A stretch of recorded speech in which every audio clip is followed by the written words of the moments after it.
Faço vocês. Ok. Então, vamos lá. Estamos com o Pedro, vereador do Rio, e o Paulo, vereador do Rio. Confundiu vereador, com o Ganime, nosso futuro governador. Isso. E o Paulo Gaspar, vereador lá em Campinas. O Paulo está no Votinet, e nós ajudamos, né? A gente não elege ninguém, a gente ajuda a eleger, né? Então, esse é o nosso objetivo. Chamamos aí o Pedro topou aqui, e a ideia básica é a gente saber da experiência tanto do Pedro quanto do Paulo na vereança, né? Porque nós temos duas cidades, Rio e Campinas, são importantíssimas no país, eles estão lá na Câmara, né? O Rio está com 51 vereadores, Campinas com 21? 33. 33 vereadores. Então, eu vou pedir, está o Pedro chegando aí. Boa tarde, Pedro. Boa tarde, Pedro, Xará. O Pedro está sem som. O Pedro está mudo, está no mudo. Eu acho que parece que está travado lá também, devagar, na internet. Então aí eu gostaria de ouvir. O Pedro, vamos em frente aqui. O Pedro Duarte ele vai nos dar uma impressão. Só não desestimula muita gente, não, tá, Pedro? Bota esperança para a gente, a gente precisa disso. E do que você tem feito, qual tem sido a sua experiência, o que a cidade precisa, o que a gente pode fazer como eleitor, né? Para o bem comum, né? Porque o objetivo da política é o bem comum, tá certo? Então, a bola está com vocês aí, vamos trocando ideia. Claro, eu queria desde já agradecer pelo convite, pela oportunidade de poder conversar um pouco mais com eleitores tão engajados, com cidadãos tão engajados. E com relação ao cenário aqui do Rio de Janeiro, não é surpresa para nenhum carioca de que as coisas não são fáceis, começa aí, elas não são, mas eu também tenho que reconhecer que eu peguei um momento muito bom, né? Seja pela troca na prefeitura, e aqui nenhuma defesa passional nem emocional pelo prefeito Eduardo Paes, até porque eu tenho criticado bastante no mandato, tem sido muito ativo na fiscalização, mas frente ao que era a última gestão, certamente a melhoria, o avanço é grande. E, além disso, dentro da Câmara Municipal, eu peguei uma troca de diretoria. Então, a última presidência era com o vereador Jorge Felipe, que presidiu de 2008 a 2020, e agora a presidência do Carlos Caiado, que é uma pessoa mais jovem, está ali na casa dos seus 40 anos, está no Democratas há muito tempo, tem uma visão mais para centro-direita, um alinhamento com muito do que eu acredito no empreendedorismo, está pilhado, criou o colégio de líderes, quer fazer acontecer, enfim, coisa de quem está chegando novo no cargo, né? Quer deixar seu legado na presidência. O primeiro secretário é o vereador Rafael Luiz Freitas, que é um grande defensor dos bares e restaurantes, então puxa muito o lado do comércio, então eu, como liberal, também já consegui criar uma rápida identificação com ele, e é um novo momento da Câmara. O próprio exemplo aqui que eu dei, não havia colégio de líderes. Então, como a gente está muito acostumado, né, no Congresso Nacional, falar o colégio de líderes, aqui na Câmara não existia.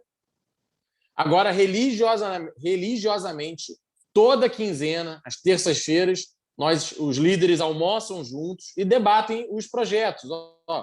Qual é a bola da vez? A reforma tributária, o líder de governo pontua o que ele acha importante e nós falamos, acho que não é o momento de votar a reforma, porque o primeiro secretário tem que vir aqui falar, tem algumas coisas que estão em aberto. Então qual projeto está maduro? Não, o Reviver Centro pode votar, o Fajardo já veio aqui muito, então vamos. Então, acaba que isso dá um encadeamento do dia a dia do processo legislativo muito melhor. E o próprio debate com relação às emendas, eu descobri aqui, até depois vou querer ouvir do Gaspar como é que é lá, mas, Gaspar, aqui para fazer qualquer emenda a um projeto, propor, eu preciso da assinatura de 17 vereadores.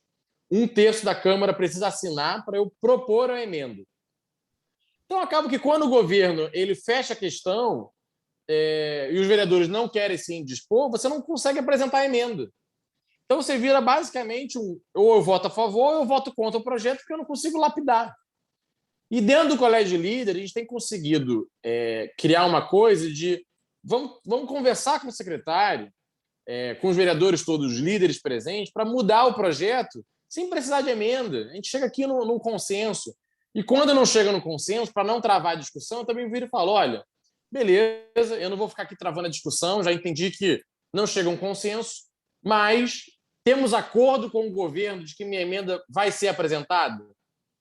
Não vai ter barreira, os vereadores vão assinar, e no plenário, aí também a maioria. Se o governo entende, o governo tem a maioria dos votos, derruba a minha emenda, tudo bem, mas eu apresentei. E a gente tem conseguido caminhar aqui dessa forma, e o governo tem vezes que ele trava, mas tem muitas vezes que a gente consegue que as emendas sejam assinadas, sejam apresentadas, no geral são derrubadas, mas eu, por exemplo, aprovei junto com o apoio de outros vereadores, uma emenda na reforma tributária que o governo orientou contra. Ganhamos por um voto. Tivemos lá exatos 26, maioria, precisava de maioria absoluta, tivemos a exata maioria absoluta, muito porque a coisa tem fluído bem. Então, como você tinha pedido aí para eu não dar tanto desânimo, é óbvio que também tem várias dificuldades aqui dentro, transparência, eu tive requerimento meu da lei de acesso à informação que não é respondido, já fui atropelado várias vezes, as indicações para o Tribunal de Contas foram uma vergonha, eu falo abertamente que eu falei em plenário, o prefeito indicou seu chefe de gabinete, indicou o líder de governo, fez uma manobra na vaga do procurador e para o Tribunal de Contas, que é cargo vitalício, indicou 3 amigos. Eu entrei na justiça, ganhei uma liminar, suspendemos, depois manteve, saiu na NJTV, a o STJ vem, derruba. Bom, está tramitando ainda. Então, nem tudo são flores, tive vários estresses ao longo do semestre, mas o momento é outro. Pelo que eu ouço, pelo que eu acompanhava de fora, pelo que eu ouço de vereadores que já foram da casa e não são mais, mas até hoje acompanham, outros vereadores aqui dentro, tem um grande consenso de, olha, Pedro, você está pegando uma das melhores legislaturas em muito tempo. E tem sido perceptível isso. Em um semestre, aprovamos 2 reformas da Previdência, uma reforma tributária, o Reviver Centro. Acabamos com aquela caixa preta da Prefeitura. Semana que vem, a Prefeitura anunciou que vai, enfim, licitar a bilhetagem. Não serão mais as empresas de ônibus que vão dominar a bilhetagem. Isso era uma demanda, vocês que acompanham aí, de décadas. E aprovamos uma lei em março que permitiu isso. Então, foi um bom semestre legislativo. Tem que ser... Não posso ser só o cara que taca a pedra, tem que reconhecer aqui. E agora é conseguir manter que o segundo semestre a gente mantenha isso consideravelmente no eixo. Então, tem sido um primeiro semestre muito bom, muito gostoso aqui de se trabalhar. Com muitos estresses, mas tem fluído. Ô Pedro, uma pergunta. Nessa luta tua para ter emendas aprovadas ou projetos de leis que interessam a cidade, né? E que são barradas por interesses outros, como nós, eleitores, poderíamos ajudar o processo, ou como você poderia, ou seja, tipo, pedir ajuda a gente. Gente, vamos, né? Eu estou com essa dificuldade, né? Por quê? Porque cada um tem sua rede, né? E pode chegar aquelas pessoas que estão resistentes, ou podem, não são tão resistentes, mas podem ser favoráveis, entendeu? Então, são outros mecanismos, né? E não apenas essas do partido de de A ou B ou C, entendeu? Sim. Não, faz muita diferença mesmo. Eu tenho visto isso aqui dentro, mas tem que ser bem coordenado. Por exemplo, essa da reforma tributária, que nós ganhamos por um voto, teve muita participação externa e fez muita diferença. E eu vou esclarecer o que era. Tem um projeto na prefeitura em que escolas particulares, até Gaspar, isso é um projeto muito interessante que eu descobri aqui dentro. Escolas particulares podem abater do ISS e receber alunos oriundos da escola pública. Então, acaba sendo um modelo de voucher. O colégio particular de ponta recebe um aluno que era da rede pública, ele tem o seu ticket, né, a sua mensalidade, ele abate aquela mensalidade do que ele pagaria de ISS. E assim ele gera uma vaga a uma pessoa que usaria do poder público, mas dentro de um colégio, no geral, infelizmente, de uma qualidade maior. São 1.200 crianças no Rio de Janeiro hoje que se valem desse programa e a prefeitura queria acabar dentro da reforma tributária. Vinha um inciso lá e falava, acaba. E aí nós falamos com vereadores, falamos com sociedade civil, diretores de escola, eles se engajaram e aí começaram a mandar mensagens. E aí, por exemplo, teve vereador aqui que o filho estuda numa escola que aderiu ao programa. E aí tem alunos do programa na turma dele. E aí o diretor ligou para o vereador e falou, vereador, pode falar com o seu filho, ele estuda na turma do fulano veio da comunidade tal, ele conhece a realidade, esse programa fez diferença na vida dele, é verdade, blá, blá, blá. E aí eu estou dizendo que eu estava na reunião onde o vereador falou, pô, o diretor me ligou e me contou, fiquei sensibilizado, contem comigo. Então, essa proximidade ajuda muito. Então, quando tiver as emendas, vai ser um prazer poder passar para vocês, passar esse contexto, nesse panorama, e quando encontrar um ponto de contato, primeiro, eu vou passar para vocês a lista dos vereadores que se importam. Tem vereador que não se importa. A gente pode mandar lá 1000 e-mails na caixa de entrada que vai ser selecionar todos, apagar. E aí essa é a dura realidade. Mas muitos se importam. Sobretudo quando você consegue ter uma proximidade. O ser humano é assim, né? Quando é mais real, quando é mais próximo, a gente se sensibiliza mais. Então, às vezes, pô, galera, alguém conhece alguém em Irajá, que é da região de um vereador, de uma vereadora? Alguém conhece alguém da pauta da educação? Esse vereador muito sensibilizado com a educação, com a saúde. Então, acho que só lotar a caixa de e-mail nem sempre faz muito sucesso, nem sempre é a quantidade. Às vezes, e eu digo porque, assim, reforma da Previdência, eu recebi, sei lá, 300 e-mails. Mas eu tenho uma posição muito clara com relação a isso. Mas, às vezes, essa posição próxima de alguém, pô, o cara da saúde, a gente tem aqui um diretor de uma clínica que tem um ponto consolidado, estudado, ele quer sentar e explicar, isso muda muito, muda muito. Então, acho que é um trabalho mais qualitativo do que quantitativo. Beleza. Paulo, você quer aí falar da tua experiência de Campinas aí, nessa abertura aí? Obrigado, Pedro. O outro Pedro também, que está ali nos acompanhando. O meu amigo Pedro Duarte, aí do Rio de Janeiro, sensacional, grande promessa aí da política brasileira.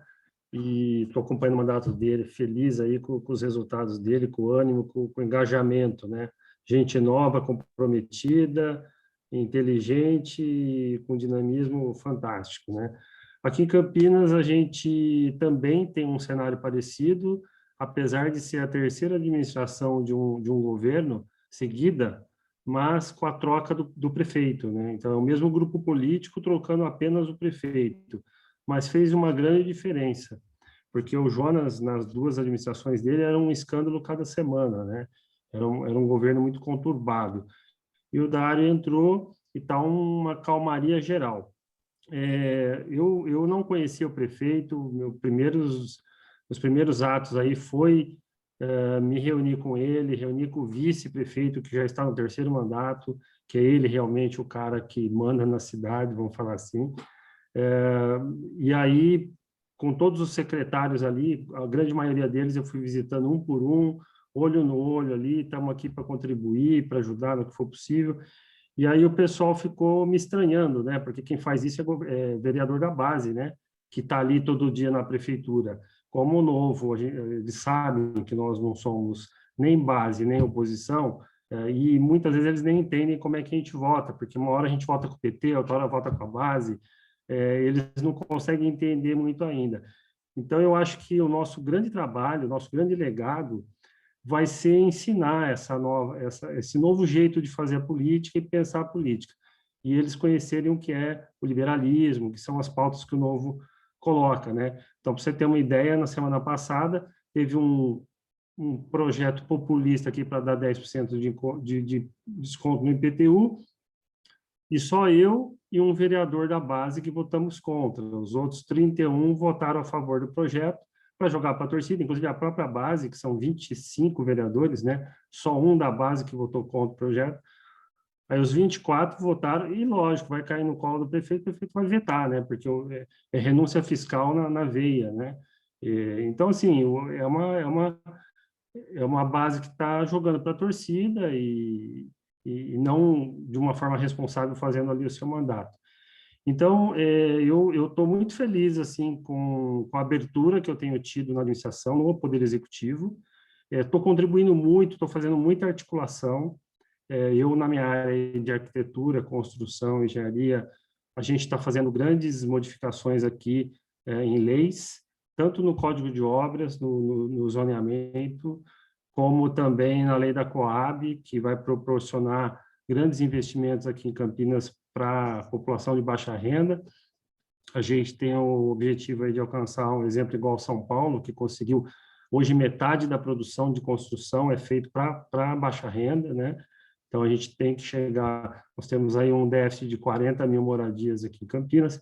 Então, esse trabalho tem sido grande, o respeito, o prefeito, assim, todo mundo tem contribuído bastante, pedem a nossa opinião, a nossa contribuição, porque sabe que nós temos um time competente, não só eu, mas eu estou junto com os conselhos municipal de desenvolvimento, com o Sinduscom, com os escritórios de arquitetura. Então, a gente tem hoje um respeito muito grande por parte de toda a Câmara Municipal, quanto da Prefeitura, em relação à capacidade técnica do nosso gabinete. Isso é um diferencial do Novo, né?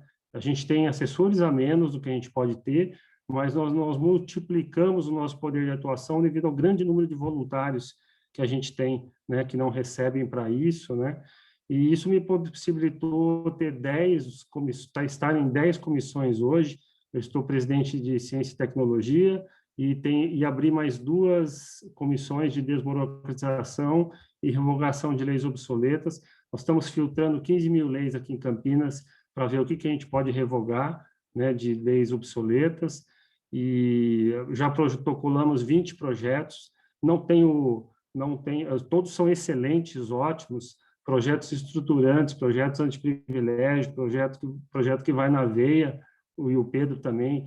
Muitas vezes a gente apresenta até projetos similares, porque nós temos uma rede muito grande, né, de 50 mandatários aí, e um protocolo lá em Brasília, a gente vem, copia, coloca aqui também, mas eu não tenho a ilusão de aprovar esses projetos, mas eles servem, porque são antiprivilégio, a gente sabe que vai ser difícil passar, mas esse trabalho de conscientização, eu acho que é o grande legado que a gente vai deixar, e é a primeira administração nossa, que é a primeira cadeira do Novo em Campinas, e com o tempo, né, 1, 2, 3 mandatos, aí a gente vai ter mais vereadores, a nossa pauta vai estar muito mais clara para a maioria da classe política, eles vão começar a entender melhor o papel do Novo, e isso com certeza vai replicar na mídia e vai replicar no nosso eleitorado.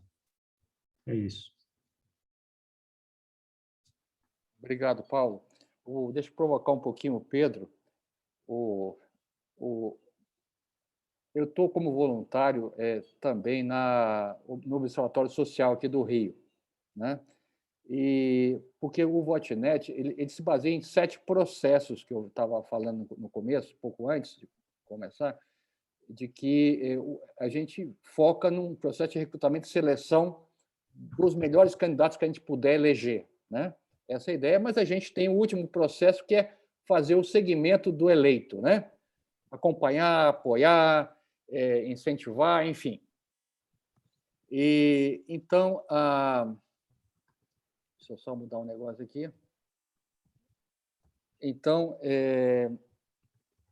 como esse processo de avaliação, de acompanhamento não estava bem estruturado, eram algumas ideias, a minha ideia era fazer tipo um PMI, né, um Project Management, de gestão de projetos, né, ou de programas. Uma pulseira cobaia. Pô, olha que legal. Pois é, então, mas aí eu disse, bom, deixa eu entender um pouquinho primeiro que já existe, né, tem um observatório social, e tinha um colega do ITA, o Ricardo Amadi, que ele até ficou de aparecer, se tivesse lá a possibilidade nesse encontro aqui, e ele montou lá, junto com um pessoal que ele conhece, uma base inteligente, né, onde você vê os projetos de lei, vê as votações, vê a presença na Câmara, vê como é que são geridos os custos e as leis que saem desse processo, e avalia os impactos dessas leis, tá, Pedro?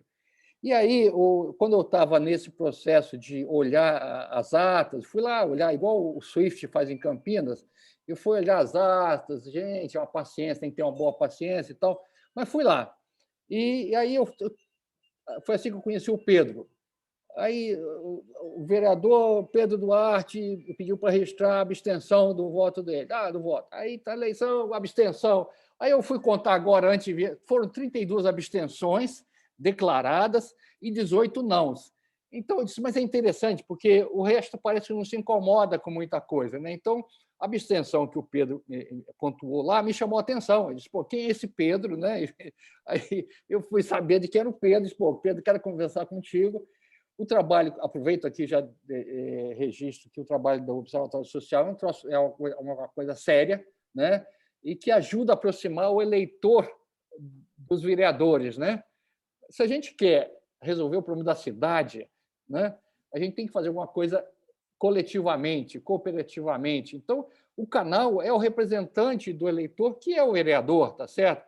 O executivo, a gente tem uma distorção no modelo brasileiro, apesar de ser presidencialista e tudo, mas o orçamento é aprovado pelas câmaras, né? A fiscalização do executivo é feita pela Câmara. Então, o legislativo, para mim, é o poder maior de uma república, mesmo sendo presidencialista. Então, e aí essa abordagem do Observatório Social com o monitoramento do legislativo, municipal, acho que é uma coisa legal, e ajuda exatamente o eleitor a chegar perto do seu representante, tá, Pedro? Então, e aí volto às eleições, porque eu tenho um propósito que é ver esse país diferente ainda em vida. Ou seja, eu não sei quanto tempo eu vou viver, mas eu quero ver ele diferente em vida. Então, aí cheguei à conclusão que a gente pode mudar o país em uma eleição, ou talvez duas, se quisermos, né? Quando alguém diz assim que vai demorar gerações, aí eu digo, olha, eu sei o que você vai fazer. Você que está dizendo que vai demorar gerações, eu sei exatamente o que você vai fazer. É nada, infelizmente. Então, meus amigos, né, Pedro, não gostam muito disso, porque... mas é verdade, ou seja, o poder de mudança de um país está na mão do eleitor, né? Então, eu vejo que o Pedro teve aí 10 mil votos, né? E ter 10 mil votos, o Pedro, eu tiro o chapéu. Porque jogador de futebol, cantor, radialista, flor de lis e outros tipos, né? Consegue 200 mil votos, tá? Mas o Pedro Duarte conseguiu 10 mil votos. O Paulo Gaspar teve quantos votos em Campinas, Paulo? 3.014. Então, o esforço que eu estou dizendo é o seguinte: eu estou falando com vocês, mas a minha mensagem é para o nosso companheiro e amigo eleitor. Tá? Então, o meu esforço aqui, eu estou aqui tentando conhecer mais o Pedro, o Paulo a gente já conhece lá da campanha em Campinas, mas eu falo aqui para o nosso eleitor, porque é ele que vai mudar o país, né? Então, o Paulo teve 3 mil, o Pedro 10 mil. Para a gente juntar essa quantidade de eleitores, não é trivial.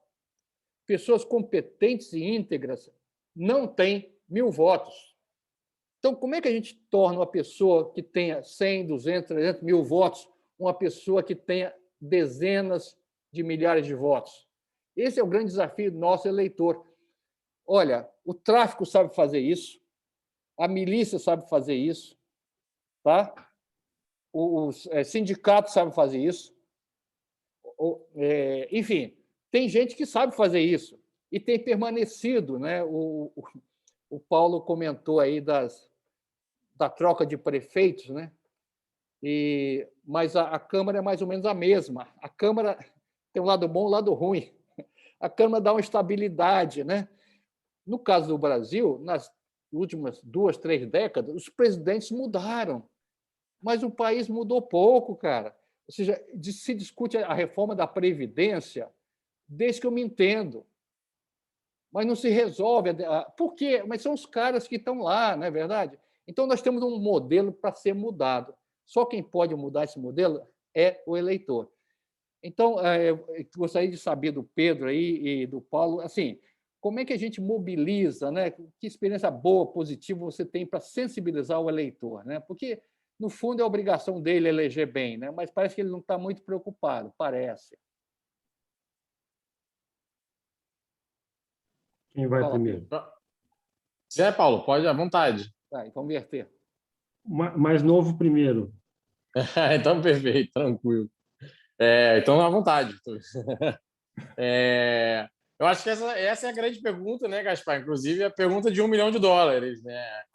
Como conseguir engajar? Quando nós conseguimos sensibilizar, tocar o eleitor, isso multiplica e irradia. Acho que quem encontra essa fórmula, no geral, tem sucesso eleitoral. O que, em parte, é ruim, porque me parece que, no geral, o eleitor brasileiro ele é sensibilizado, tocado, mobilizado através de populismo, de uma retórica fácil. Essa é a nossa trajetória. Ao longo de toda a nossa história. A gente pode aqui fulanizar, mas não é objetivo. Assim, Bolsonaro, Lula, Getúlio, Jânio Quadros. Não existe uma semelhança entre eles, figuras fortes, punho forte. Eu vou ditar o rumo do país, eu vou salvar o país, eu vou... Tem para todos os espectros. O que tem de diferença? Mudamos muito, saímos da direita para a esquerda. O perfil é muito parecido. O discurso que toca o brasileiro, infelizmente, é um discurso que não valoriza as instituições, é um discurso que não valoriza o diálogo, aqui as pessoas têm orgulho de dizer que não sentam na mesma mesa. Eu jamais sentaria na mesa que fulano está. Você está simplesmente dizendo que você não vai sentar, talvez, com 10 milhões de pessoas, ou no caso de um deputado federal, com 150 mil pessoas, ou no caso de um vereador aqui que tenha sido eleito com 15 mil votos. Eu estou dizendo, essas 15 mil pessoas que votaram e colocaram esse fulano aqui, eu não as respeito e não voto. Então, acho que, primeiro, registrar aí essa grande dificuldade que nós temos enquanto nação, mas também não quero dizer aqui que esse trabalho de conserto é um trabalho de gerações, porque a gente tem tentado mudar. E aí eu acho que o Novo ele tenta trazer algumas questões que são muito importantes, mas, ao mesmo tempo, elas são muito simples das pessoas entenderem. Então, o combate ao privilégio, que a gente fala do fundão eleitoral, que, inclusive, né, hoje está aí a discussão de aumentar de 2 bilhões para 6 bilhões, aprovado na Comissão de Orçamento, o relator conseguindo levar isso adiante, a gente está acompanhando, eu e Gaspar aqui pelo grupo dos mandatários, os nossos deputados federais tentando barrar isso, um desespero geral, com toda a razão. Agora, a nossa grande dificuldade é enfrentar isso. Mas é uma máquina muito difícil, muito grande, mas que precisa ser resolvida no curto prazo. Então, quando a gente fala o Novo traz essa pauta, é óbvio que a gente poderia entrar numa discussão complexa de o fundo eleitoral distorce os resultados, o fundo partidário ele mantém caciques, e o dirigente partidário, quando ele passa a ser remunerado, ele deixa de trabalhar para o filiado e passa a trabalhar para o cacique que nomeou ele. A gente poderia entrar em todos esses pontos que são reais e muito justos. Mas o que a gente vira e fala para o leitor, que é uma mensagem simplificada, esse dinheiro está sendo roubado do seu bolso para pagar uma coisa que você nunca vai ver. É um discurso simples. Porque é o que toca mais as pessoas. Quando a gente fala do auxílio, do carro oficial, as pessoas são revoltadas com o carro oficial. Então, acho que o Novo ele tenta pegar questões complexas e trazer para questões mais simples, porque a gente sabe que, infelizmente, as pessoas não vão... Se eu querer discutir, né, o salário do Ministério Público, o teto, porque não pode contabilizar o auxílio moradia, não pode contabilizar o auxílio educação e o abate-teto, aí perdi. Mas, meu amigo, você acha que o fulano tinha que ganhar auxílio moradia? Ele mora no Rio, o juiz que mora no Rio. Ele deve ganhar auxílio moradia, ele já mora no Rio, a residência dele era no Rio, ele tem uma casa no Rio.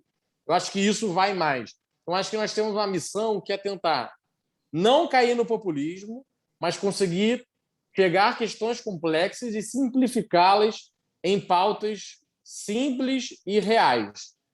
Acho que esse é um grande desafio. Eu trouxe aqui exemplos do Novo, mas partidarismo meu. Existem vários fora do Novo. Acho que a tentativa tem que ir muito por aí. E aí, outra coisa que eu acho que é a nova política e as pessoas estão aderindo a isso é o discurso sincero. Então, parar com essa enrolação. Na rua, eu me estressava com várias pessoas, porque a pessoa me dava algum forinha. Vocês são todos corruptos. Eu falava, você que é corrupto. A pessoa, você nem me conhece, aí você também não me conhece. Está me chamando de corrupto? Você conhece minha família? Conhece meu pai? Conhece minha mãe? Me conhece? Como é que você está maluco me chamar de corrupto? Então, acho que dava um choque na pessoa. E a pessoa fala, não, desculpa, não era para ir por aí que eu estava querendo ir. Não, então vamos conversar. Então, acho que as pessoas gostam um pouco da transparência hoje. Tem gente que vem... Eu lembro um conhecido mandou mensagem no dia das eleições falando, Pedro, qual é a sua pauta de meio ambiente? Aí eu falei, bom dia, fulano, hoje é dia de votação, não posso falar mais sobre minhas propostas, podemos conversar amanhã. Aí ele falou, beleza, valeu. Encontrei ele 3 meses depois, porque não posso, né? No dia da votação não pode falar. E aí, 3 meses depois, encontrei ele no evento, casa de amigos, eu não conhecia, ele falou, putz, aquele dia, quando você me respondeu aquilo, eu convenci a família toda a votar em você. Falei, o cara que faz isso, é óbvio que ele é bem intencionado e tal. Então, eu acho que as pessoas gostam da sinceridade. Para mim é natural, então acho bom. Então, tem muita gente que eu vejo que é bem intencionada e fala, pô, mas acho que eu vou ter que mentir, talvez eu tenha que suavizar minhas pautas. Eu falo, cara, se você vai se estressar, se estressa, fala na cara, fala nele mesmo, fala, meu amigo, eu não defendo isso, eu não defendo poda de árvore, nem troca de lâmpada como pauta eleitoral. O cara que está fazendo isso aí está te enganando, isso é uma mentira, uma farsa.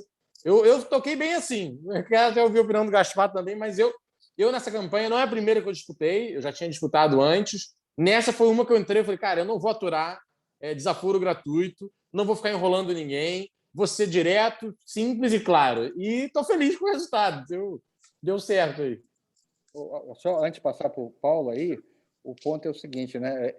Às vezes eu posso estar querendo muito, né?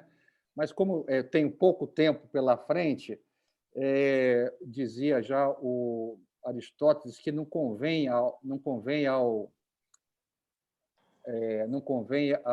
candidato sair cabalando votos. Ou seja, é interessante que o cara lá na Grécia Antiga, né, já dizia que o candidato, cara, não tem que estar pedindo voto para ninguém, né? O interesse de votar tem que ser do eleitor. Mas a gente inverteu tanto esse processo, né? E vou passar a palavra para o Gaspar, e depois eu gostaria de ouvir do Pedro aí, que está nos escutando, e o Edmundo também, que entrou agora. Vai lá, está contigo, Paulo. Bom, boa tarde, Edmundo aí, que chegou agora, né? Então, os desafios são grandes, né? Porque a gente tem os ideológicos, que são os bolsonaristas e os petistas, vai generalizando. Então, eles odeiam o novo já de saída, né? Então, não adianta você falar com o bolsonarista ou com o petista que ele não vai nem olhar na sua cara. Aí, você tirando esses dois lados, sobra o recheio ali do meio, que adora populismo, como o Pedro falou, né?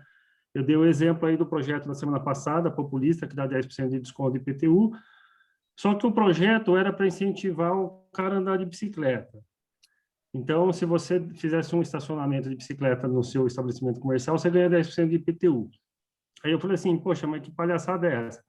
Você quer incentivar a bicicleta, você tem que abaixar o preço da venda da bicicleta para comprar e você tem que construir ciclovia, ponto. Agora, você vai dar desconto de IPTU, não tem nada disso para incentivar o cara da bicicleta. Aí, cada hora é uma coisa que... se você usar camisa preta, você tem desconto de IPTU. Se outro usar... Então, daqui a pouco a prefeitura está te pagando para você, né? Você não está pagando mais imposto.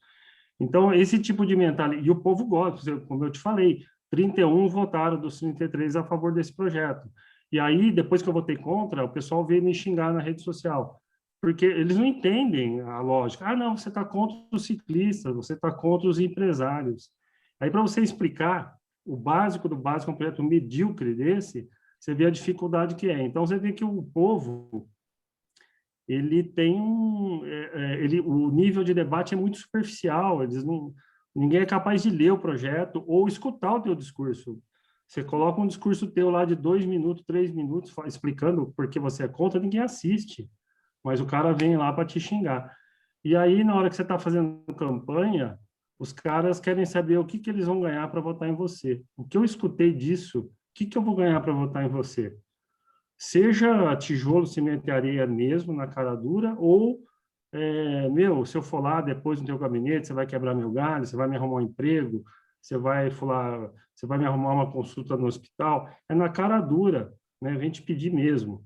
E mesmo aqueles que você considera sendo uma elite de empresários, não sei o que lá, eu aqui lutei por várias pautas, inclusive para baixar o IPTU da cidade, porque tivemos um aumento de 50% numa tacada só aqui, né?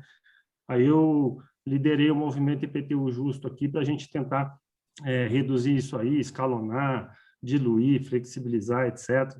Foi um ano de luta aí, né? Esses empresários todos que me usaram, entre aspas, para fazer esse movimento, abaixo-assinado, manifestação na Câmara e tal, fizemos o PL junto com outros vereadores, na época eu nem era vereador, todos esses empresários aí, na hora que chegou da campanha, pergunta se alguém me deu 1 centavo.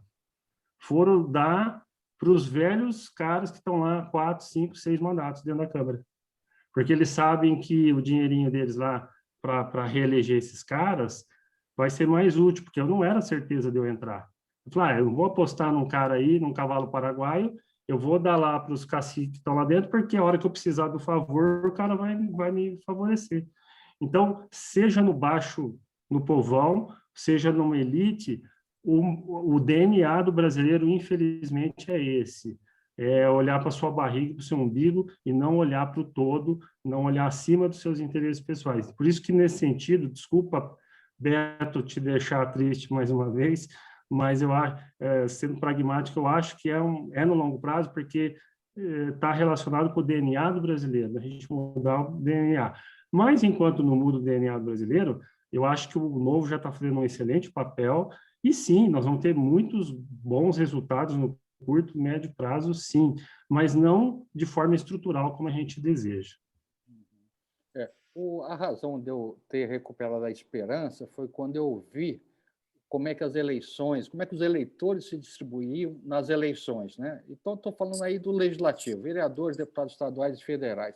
No Rio de Janeiro, o Pedro deve saber disso, os vereadores, a totalidade da Câmara, os 51 vereadores da Câmara do Rio de Janeiro foram eleitos por 22% dos eleitores. 78%, nominalmente, 78% dos eleitores não elegeram nominalmente ninguém. Então, ou seja, se nós queremos mudar a Câmara, tá fácil, pô, porque 78% não está elegendo. Agora, quem está elegendo, e o Pedro e o Paulo comentaram, ou seja, o discurso populista, ele consegue volume de votos suficiente para eleger e manter esse pessoal no poder. É um fato. Agora, o que dá pena é que os 78 que ficam reclamando, né, que chamam o Pedro de corrupto sem saber, né, não percebe que são eles que podem mudar. Estava olhando aqui que 33% na última eleição abstiveram. Eles podiam eleger a totalidade da Câmara. Se quem não foi votar poderia trocar 100% da Câmara Municipal. É assustador, Posso né? acrescentar um detalhe nisso Claro. que você está falando? Nós trocamos metade dos vereadores aqui da Câmara de Campinas. Falou, pô, renovação de 50%? Só que esses caras aí, né, no dia seguinte, já estava tudo na base do prefeito. Trocou os nomes apenas, mas a velha política continua. Precisamos de novas instituições, né, Gaspar? Trocar as pessoas, trocar as instituições que a gente mais precisa. Os eleitores, a questão é a seguinte, é como se fosse uma construção, né? A base, o alicerce dessa construção são os eleitores. Edmundo e Pedro aí, vocês querem aproveitar aí o Pedro e Paulo aí? Deixa eu só ligar a luz aqui. Sim. Perfeito. Beto, até pedir as perguntas, que eu tenho uma reunião às 5, vou atrasar um pouquinho lá, é só para eu emendar aí já. E sempre à disposição para outras reuniões, mas tem um tempinho.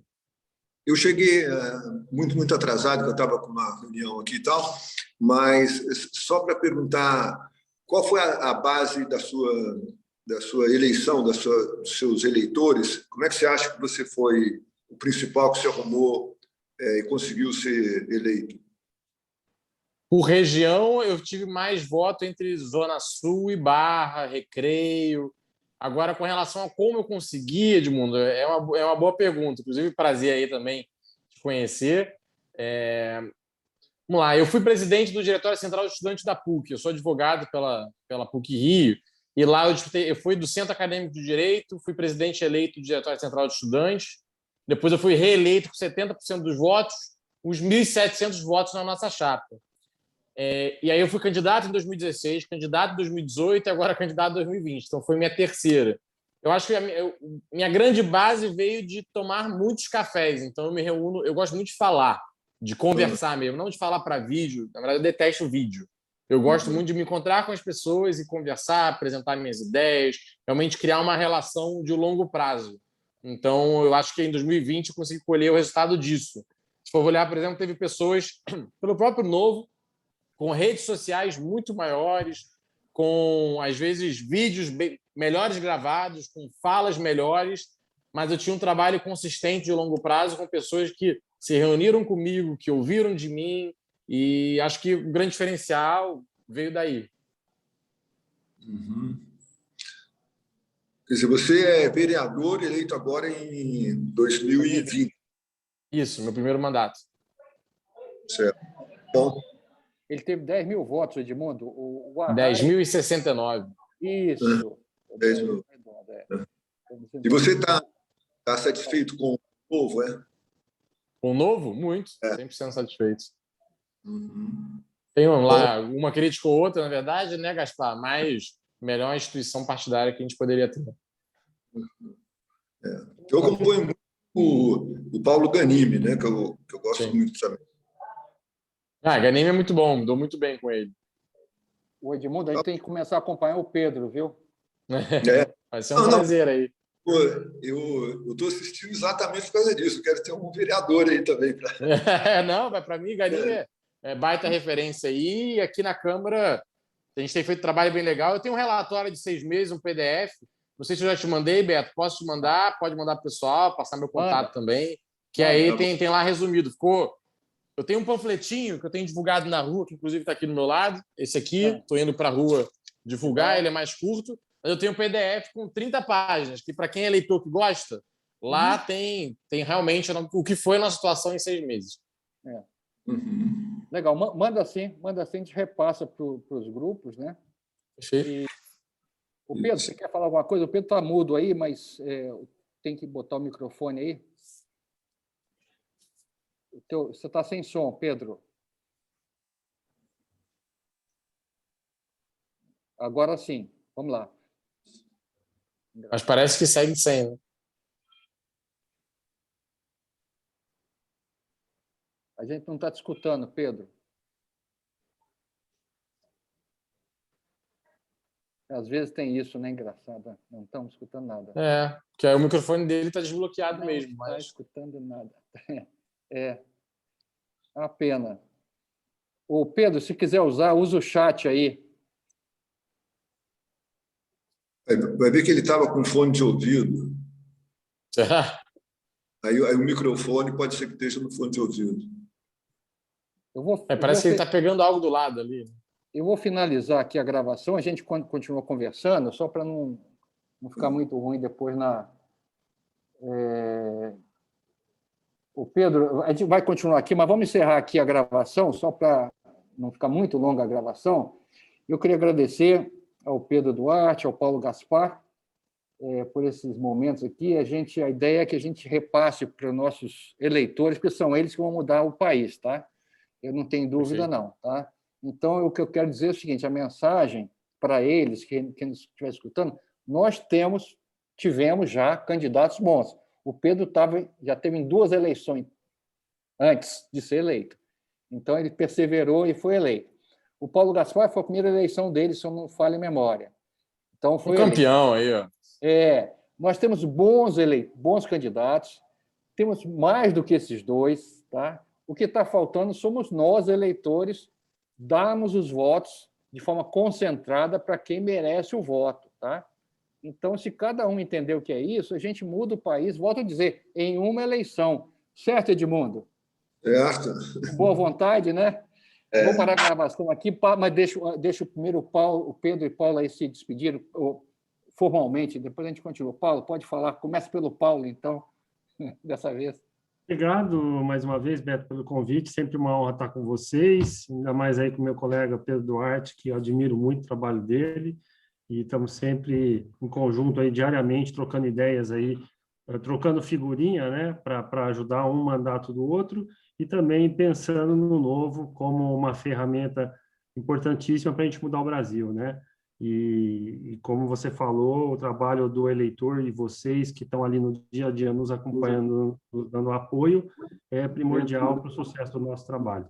Obrigado aí, estou à disposição.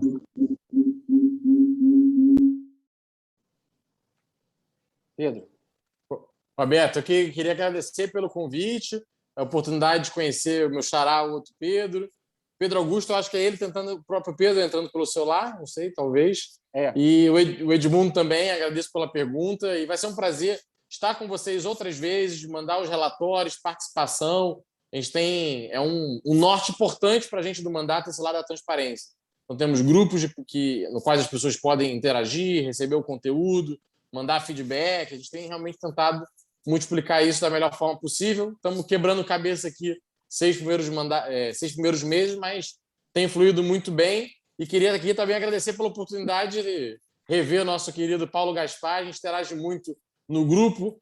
Todo partido ele arrasa um pouco o partido, senão o nome era Unido, né? Mas dentro do que o Novo é partido, eu e o Gaspar está sempre do mesmo lado, com os mesmos posicionamentos, replicando para fora o que a gente acha que é o correto, que deveria ser o melhor posicionamento do Novo. Então, é um prazer aqui saber que ele é um parceiro de vocês também, porque me sinto ainda mais em casa do que já seria. Então, Gaspar, sou seu fã aí, muito obrigado. Um dia vou visitar Campinas, quando eu tiver que fazer uma infeliz parada em Viracopos, aí eu desço ali, tiro um dia e te visito. Mas queria agradecer mais uma vez, Pedro, Beto e Edmundo. Prazerzaço. Ok.